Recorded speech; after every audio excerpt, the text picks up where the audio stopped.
Hold up.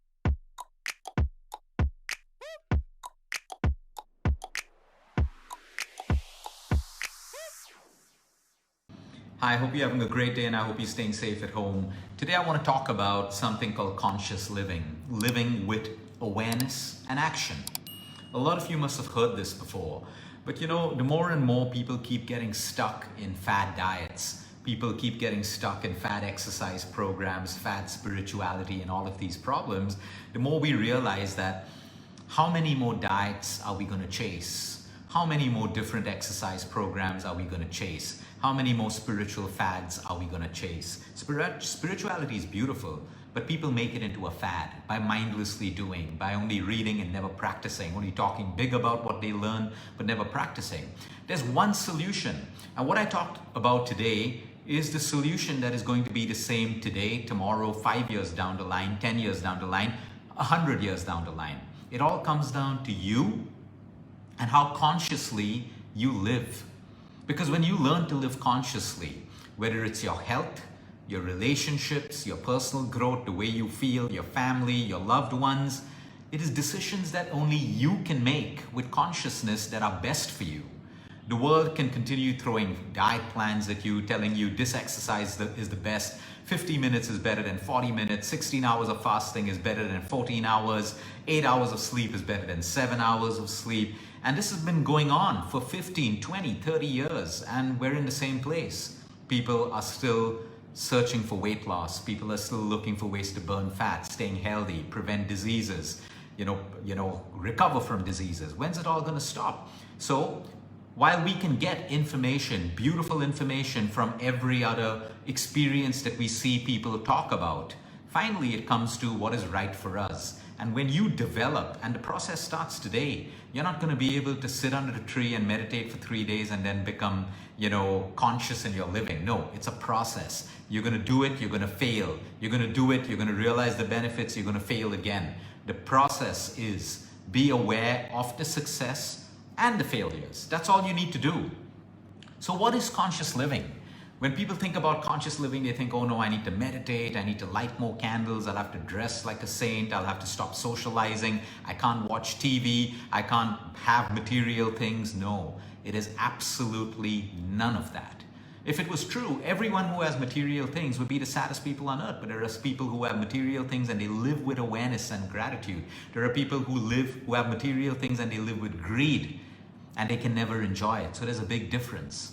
You can also have people who don't have too much and they make the most of it and they're happy people. They're living with awareness of what's going well for them, what they have. They live with gratitude. And some people, they think, oh, I'm victimized, I have nothing in life, and their lives become more and more miserable.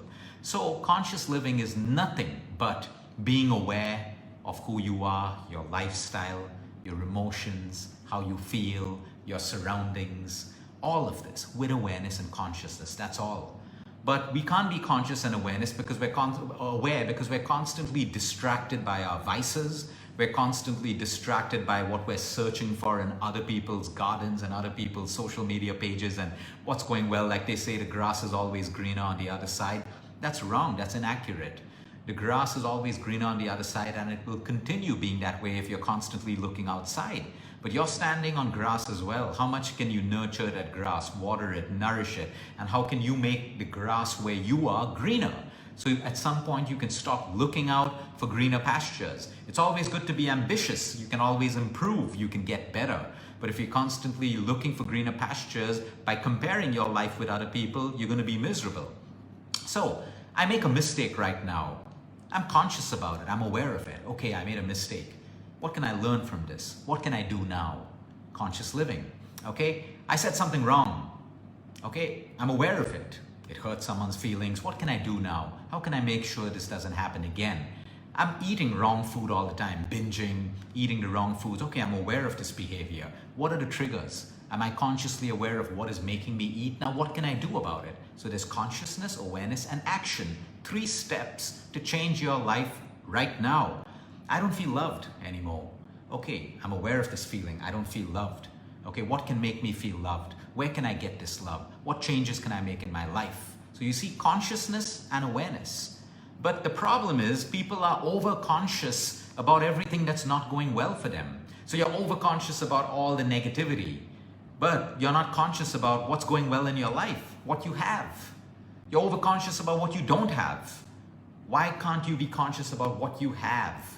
We're over-conscious about those little pains and the ailments and the disease that we have, but we forget to be conscious of the other parts and our organs that are working well for us, or the ability that we have to get better, or the actions that we can take to get better.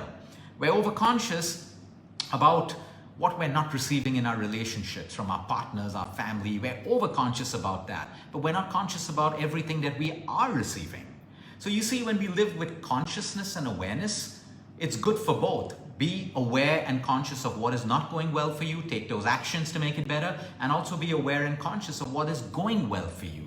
Otherwise, our lives become lives of ingratitude, constant complaint, blame. Okay, a lot of people say, Luke, I want to stop judging. How do you stop judging? I don't know, because my mind also mindlessly judges people so many times. It judges things, it judges the things I watch in the news, a series, a movie. But there's one thing, if we embrace conscious living, we become aware of every time we start to judge someone or judge something. And the more we become aware of it, the more we can remind ourselves, hey, you're judging, stop. You're judging, stop. And that's how we get better. That's how we make a new lifestyle, or we make a new habit, because there are no ways. You can't meditate your way out of judgment. Nope, absolutely not. You got to be aware of how much you're judging and how it makes you feel. The temporary happiness it gets you when you judge someone, and after that you feel miserable again. So when you're aware of these emotions, then you can take corrective action. Okay? So the main thing is, when you stop judging and you start living with a life of consciousness, everything changes for you. A lot of people say, I hate someone judging me, but how much are you judging other people? We all do it. Unconsciously, it's the most difficult thing to stop, judging people. But we can get better when we start living with awareness. Now, when we don't live with consciousness, you will find that we automatically start blaming, complaining, engaging in mindless gossip, rumors, projecting our anger, projecting our shortcomings on everyone but us, because we're not living consciously. So we start projecting all of our negativity on other people.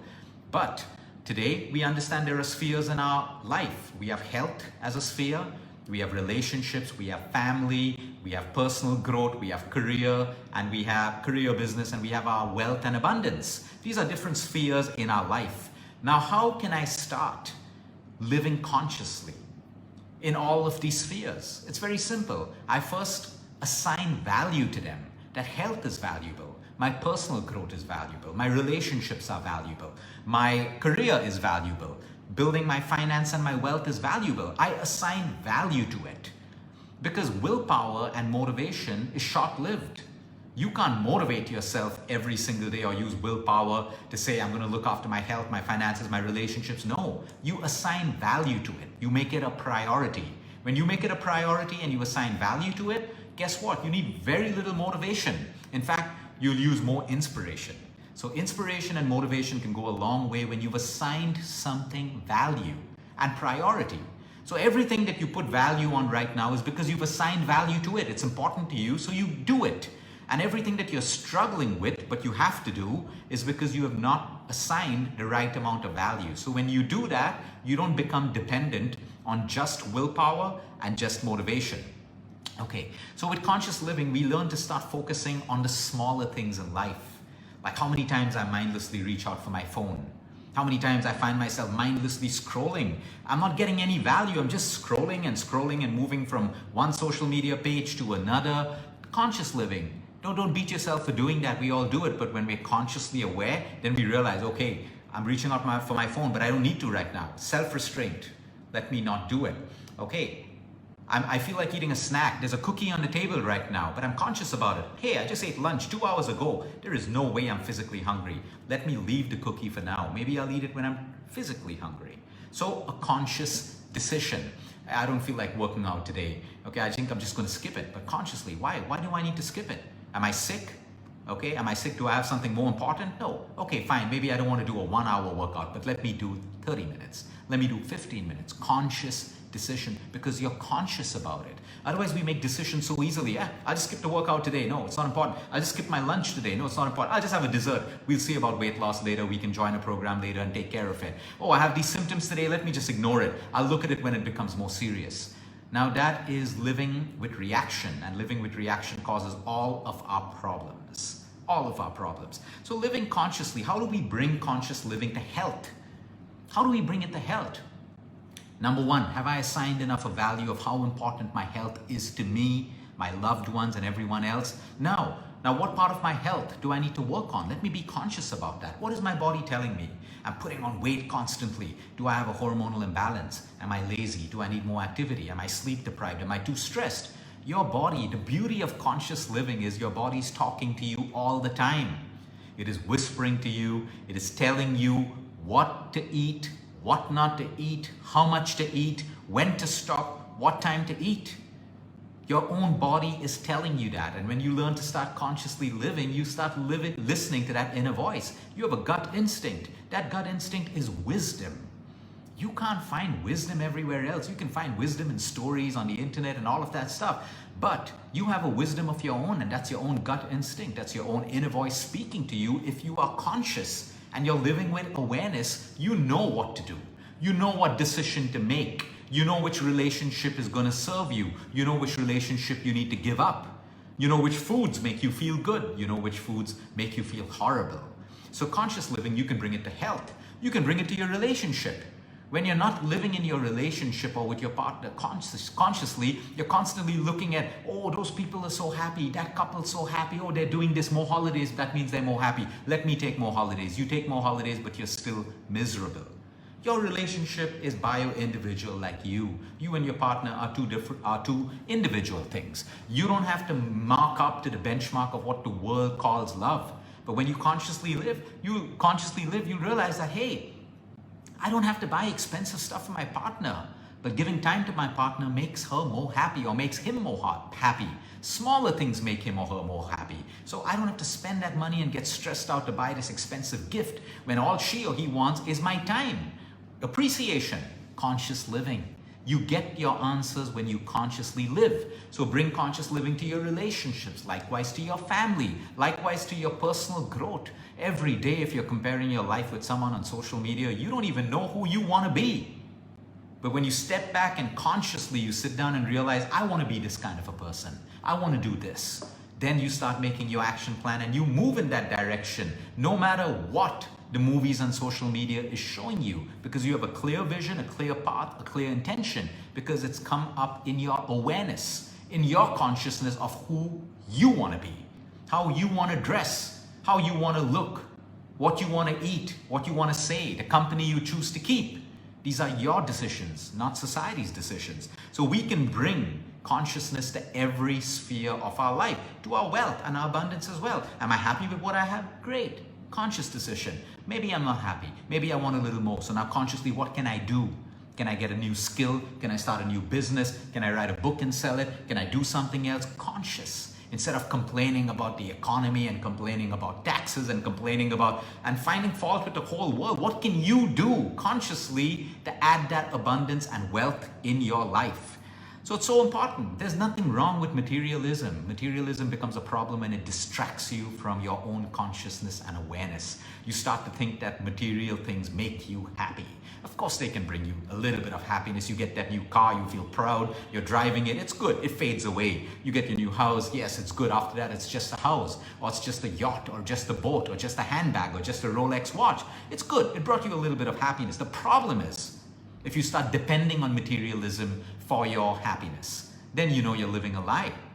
But conscious living, you know that, hey, good, I've worked well, I got a bonus. I think I want to experience an exotic holiday. And you book that holiday and you enjoy it and you come back to conscious living. That is beautiful. So materialism is never a problem. It is the person behind materialism. Whether you become a slave to it, you become a victim to it, or you're still within control. Now only you would know that when you live consciously. So now how can we start practicing to live consciously? Very simple. One step at a time. We start off with reflection. Reflect at the end of your day. From the time you woke up till the time you slept. What happened in your day, what went well, what didn't go well. Could you have been a better person in a particular situation? Are you proud of something you did or said? Are you proud of an achievement? Did you eat well? Great. Did you exercise? How did you feel? Start reflecting on little things. You got to be conscious of the little things. We're all conscious, like I said, of the unimportant things, but we're not conscious of the little things that actually make us feel good. So imagine you reflect and you find out, hey, I woke up, I did my yoga, I felt amazing. Don't just say I did yoga, great. No, how did you feel? I did my 1 hour workout. Okay, great. How did you feel? You ate a meal. How did it make you feel? How did your coffee make you feel? Your cup of tea make you feel? Conscious living. And as you practice this, because it makes you feel so good most of the times, you start doing it more and more. And sometimes in your reflection, you will find that, hey, I had that cake and it just made me so bloated. You're conscious about it. Don't judge yourself. Don't beat up yourself. Don't sign up for a diet program. No, you're conscious that the cake didn't make you feel good. So now maybe you do less of it. Maybe you want to overeat the next time. Conscious living again. So 1 is reflection. 2 is meditation, because in your meditation space, you get clarity of how you feel. If you're constantly feeling horrible, then your meditation makes you look within and find out what is making me feel horrible. Is it the acidity because I overate? Is it the sleep deprivation that makes me tired throughout the day? Again, conscious living. So meditate. Ask the right questions. Keep checking in with yourself. How do I feel today? I watched that movie. How did it make me feel? How am I feeling right now? I did a new yoga asana. How is it making me feel right now? I've ended my day. Okay, there were ups and downs, but how do I feel? Do I feel productive, creative? Do I feel grateful? Check in with yourself. These are simple ways that you can do it. And also be aware of your distractions and your vices that distract you from being aware and conscious. Extremely important. Because all of us have coping mechanisms to cope with stress, to cope with breakups, heartbreak, betrayals, hurt, things that we don't want to change. But the bitter, ugly truth is you got to do the self-work. If you don't do it today, fine, you'll have to do it 5 days later, a month later, maybe 10 years later. I have people who are trying to sort out their childhood issues now when they're 50 and 60. You got to do the self-work. You can't escape that. So the sooner you start to live consciously and with awareness, your life is going to change. And remember, with awareness and consciousness comes responsible action. If there is no responsible action that comes out of you living consciously and with awareness, it's just consciousness and awareness. Useless. You got to be conscious, aware, and take the right action. Conscious and aware and take the right action. And that's how we as human beings evolve. Now, your diet plan may seem insignificant to you because when you live with consciousness, you realize that, hey, I can have 2 desserts a week. I can exercise. I can sleep well. And still, I have a great body. I feel good. I'm happy. My blood parameters are good. Conscious living. Okay, you may just find out, hey, I'm emotionally happy. I don't need to meditate for 1 hour. Even 10 minutes of meditation helps me to feel happy and grounded. Well, that's your plan. That's what you got to do. Guess what? You may not need 90 minutes of exercise. Conscious living teaches you that regular exercise, consistently done even 30 minutes, maintains your body, your weight, your lab parameters, your happiness levels. Well, that's your plan. For sleep, I can sleep deeply for 5 hours and wake up feeling like $1 billion. Well, 5 hours works for you. So you got to find out what works for you. And the only way you can do it is by starting to cultivate mindfulness, conscious living, awareness, and start right now. I'm going to eat my lunch. Eat consciously. Which foods make me feel good? Which foods do I think I should change and not have too much of? How do I feel after my meal? How do I feel an hour after my meal? It sounds like a lot of work, but these things get over in seconds. So start to live consciously and awareness, and I can guarantee you, you will never have to chase fad diets, fad exercise programs, spiritual fads, and all of that stuff, because you will be guided by your own inner voice and your own consciousness to make the right decisions. And sometimes, of course, we got to take help. We got to take help. We got to take mentoring. We got to take guidance. That's okay. That's okay, but don't outsource it completely, because there is still an inner voice that guides each and every one of us. Have a great day, everyone. Until next time, eat smart, move more, sleep right, and breathe deep. And remember, you care is all about you.